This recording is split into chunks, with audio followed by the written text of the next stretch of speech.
दोस्तों नमस्कार, स्वागत है आपका यूट्यूब चैनल ईबी टेक में। आज है 18 फरवरी 2025 और जान लेते हैं आज की महत्वपूर्ण खबरें जो आज के प्रमुख समाचार पत्रों पर छाई हुई हैं और आप लोगों के लिए बहुत ही इम्पोर्टेंट हैं। सबसे पहले यहाँ पर देखिए अपडेट्स हैं यूपी बोर्ड परीक्षाओं को लेकर के कि नाम जेंडर विषय में संशोधन के लिए 13,000 से अधिक आए आवेदन। यूपी बोर्ड की वर्ष 2025 की हाई स्कूल इंटरमीडिएट की परीक्षाएं 24 फरवरी से शुरू होने जा रही हैं। इसके लिए पंजीकृत 13,000 से अधिक छात्र छात्राओं ने अपने नाम जेंडर विषय में संशोधन के लिए आवेदन किए हैं। विधान परिषद सदस्यों श्रीचंद शर्मा, उमेश द्विवेदी, डॉक्टर हरि सिंह ढिल्लों और राज बहादुर चंदेल ने माध्यमिक शिक्षा परिषद को पत्र लिखकर के शिकायत दर्ज कराई थी और कहा था कि हजारों परीक्षार्थियों के नाम जेंडर विषय गलत है अंकित कर दिए गए हैं। ऐसे में छात्र छात्राओं की समस्या को देखते हुए जनहित में जेंडर नाम और विषय संबंधी अशुद्धियाँ निस्तारित कराई जाएं। तो कुल मिलाकर के कई सारे जिलों से 13,000 से अधिक आवेदन आए हैं मॉडिफिकेशन के लिए।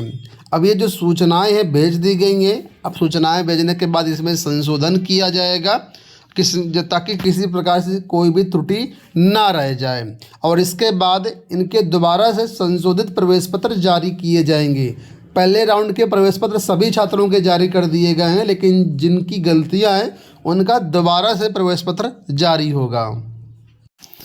पीसीएस प्रारंभिक परीक्षा के परिणाम में देरी पर उठे सवाल।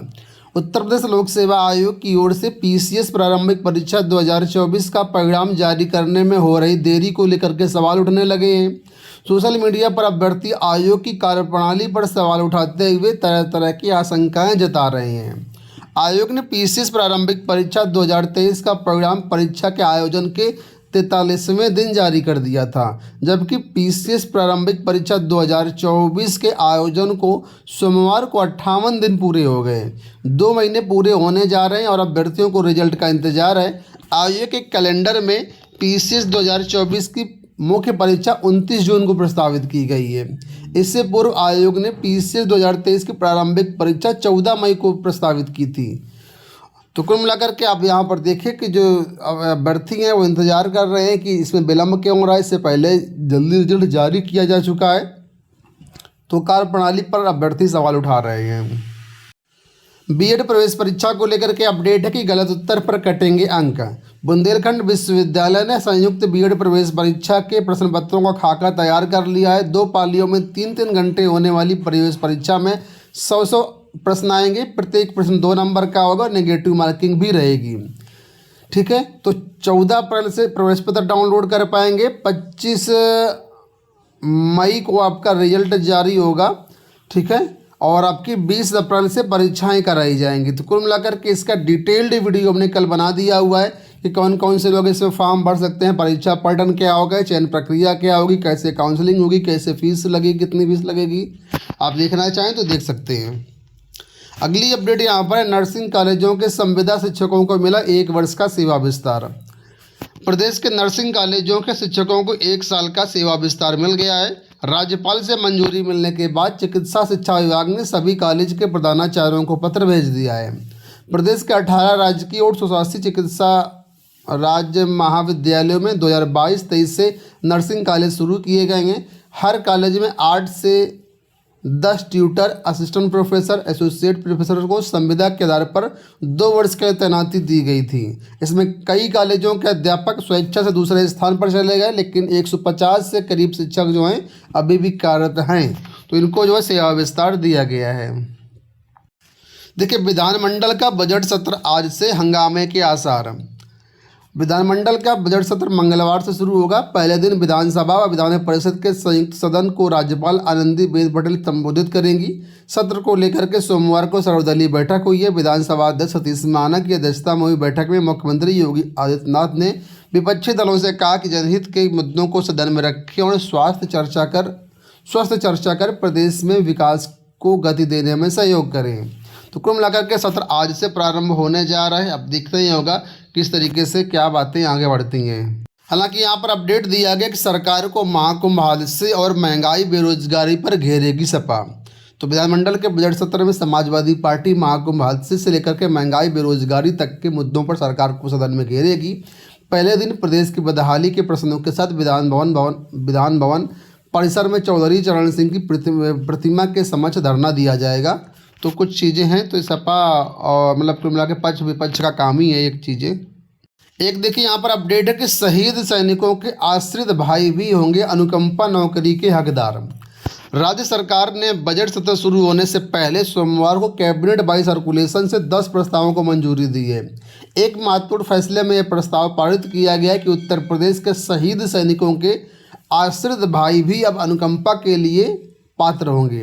वहीं योगी सरकार ने गन्ना मूल्य व बाकी को लेकर के भी कई प्रस्ताव पास किए। तो कुल मिलाकर के एक महत्वपूर्ण अपडेट है कि अगर कोई सैनिक शहीद होता है उत्तर प्रदेश से, ठीक है, तो उनके आश्रित भाई भी अब नौकरी पा सकेंगे अनुकंपा के आधार पर। अभी तक ऐसा नियम नहीं था। परिषदीय स्कूलों में 26 फरवरी के बाद परीक्षाएं। महाकुंभ को देखते हुए विद्यार्थियों की परेशानी से बचाने के लिए परिषदीय स्कूलों में सभी परीक्षाएं 26 फरवरी के बाद कराई जाएंगी। बीएसए प्रवीण कुमार तिवारी ने बताया कि सीबीएसई, आईसीएसई व अन्य सभी बोर्डों के स्कूल संचालकों को इस निर्देश का पालन करना होगा।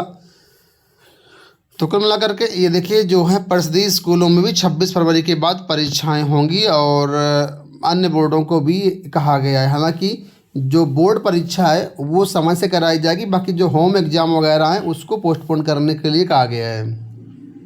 टीजीटी पीजीटी की वेटिंग लिस्ट को लेकर के यहाँ पर अपडेट है कि वेटिंग पर निर्णय लेने का निर्देश है। इलाहाबाद हाईकोर्ट ने निर्देश दिया है कि टीजीटी पीजीटी भर्ती 2016 की प्रतीक्षा सूची जारी करने पर शिक्षा सेवा चयन आयोग नए सिरे से निर्णय ले और संबंधित पक्षकारों की भी राय इसमें ली जाए। कोर्ट ने आयोग को इसके लिए 3 सप्ताह का समय दिया है। अभ्यर्थियों का आरोप है कि नियम के बावजूद कुल 25% रिक्तियों से कम की सूची जारी की गई, मात्र 12% अभ्यर्थियों की सूची ही जारी की गई है। तो हाईकोर्ट ने 3 सप्ताह का समय दिया। इसका ऑलरेडी हमने वीडियो बनाए हुए हैं। कस्तूरबा गांधी विद्यालयों में कन्नौज से भर्तियां आई हुई हैं। आज के हिंदुस्तान समाचार पत्र में छाई हुई हैं, ठीक है। इमेज थोड़ी सी ब्लर है तो मैं आपको बता दे रहा हूँ, बाकी जानकारी आप लोग कन्नौज की ऑफिशियल वेबसाइट या फिर हिंदुस्तान न्यूज़पेपर से ले सकते हैं। तो कन्नौज में जो भर्तियां आई हुई उससे प्रधानाचार्य की हैं, प्रवक्ता की हैं, प्रवक्ता के कई विषयों की हैं, जैसे अंग्रेजी की हैं, बायोलॉजी की हैं और भौतिक विज्ञान की हैं, रसायन विज्ञान की हैं। तो ये पूरा प्रारूप दिया गया, लेकिन ये ब्लर है तो इसके लिए मैं कहूँगा आप लोग जो है ऑफिशियल नोटिफिकेशन डाउनलोड करके इसको चेकआउट कर लीजिए और अप्लाई ज़रूर कर दीजिएगा। अंत में प्रयागराज से अपडेट है महाकुंभ को लेकर के। अगर आप प्रयागराज जाने का मन बना रहे हैं तो मैं कहूँगा थोड़ा सा रुक जाइए। प्रयागराज में चौतरफा जाम है। अब मेले में भी नो व्हीकल जोन है, कोई भी गाड़ियाँ नहीं चल रही हैं, यातायात बुरी तरीके से प्रभावित है। बहुत सारे स्टेशनों पर जो आने वाली भीड़ है वो परेशान है। प्रयागराज में लगातार 20 घंटे से जो है लाखों वाहन फंसे हुए हैं, प्रवेश निकासी समय से नहीं हो पा रही है, लोग परेशान हैं। तो अगर आप भी आना चाहते हैं थोड़ा सब्र करके आराम से आइए, ठीक है। तो दोस्तों ये हो गई आज की सारी सूचनाएं। उम्मीद करेंगे वीडियो आपको पसंद आया होगा। इसी तरह के अपडेट्स के चैनल को सब्सक्राइब कर लीजिए। इस वीडियो में इतना ही, धन्यवाद।